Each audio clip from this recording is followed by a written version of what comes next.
Hello guys, welcome to cinema corner. 400 రూపాయలు పెట్టాడు ticket కానీ చాలా తిట్టుకున్నాను. బట్ ఎవ్రీ పెన్నీ వర్త్ అనిపించింది మూవీ చూశాక. లేట్ చేయకుండా కల్కి మూవీ గురించి మాట్లాడుకుందాం. Here is the review of కల్కి, directed by Nag Ashwin, starring Prabhas, Amitabh Bachchan and Deepika Padukone. Fantastic movie అండి, అమేజింగ్ మూవీ. నాగ్ అశ్విన్ గారు నార్మల్గా కాదు, ఇండియన్ ఫిల్మ్ ఇండస్ట్రీని రూల్ చేస్తారనడానికి డౌటే లేదు. నార్మల్ హార్డ్ వర్క్ కాదండి, ప్రాణం పెట్టి చేశారు movie. He deserve all the success. I'm really happy that he's from Tollywood industry. Story కానీ, స్క్రీన్ ప్లే కానీ, విఎఫ్ఎక్స్, సిజిఐ అన్నీ బాగున్నాయండి, అన్నీ నచ్చాయి నాకు. కమింగ్ టు ద స్టోరీ, మహాభారతంలో ఎండ్ అయిపోయిన స్టోరీ ఇప్పుడు ప్రజెంట్ జనరేషన్లో కంటిన్యూ అయితే ఎలా ఉంటుంది? బ్రిలియంట్ రైటింగ్ అండి, brilliant writing. Each and every క్యారెక్టర్కి ఒక బ్యాక్ స్టోరీ, వాళ్ళకి ఇచ్చిన ఇంపార్టెన్స్ అమేజింగ్ అసలు. Coming to the negatives, ignore చేసేయచ్చు. ఏ మూవీకైనా ఎంతో కొంత నెగిటివ్ ఉంటుంది. ఫస్ట్ హాఫ్లో ఉన్న ల్యాగ్.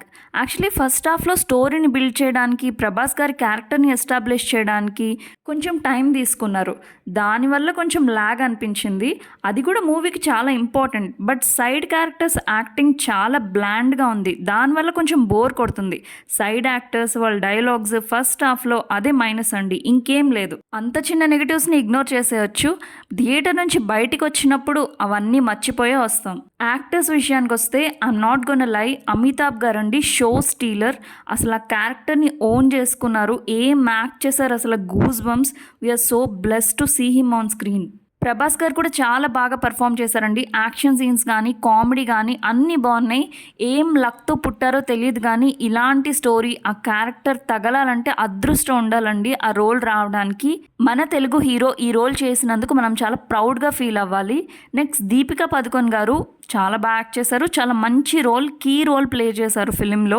ఈ ఇయర్లో ఇంతకన్నా బెటర్ ఫిలిం వస్తుందని అయితే నేనైతే అనుకోవట్లేదండి. We should be proud of this film.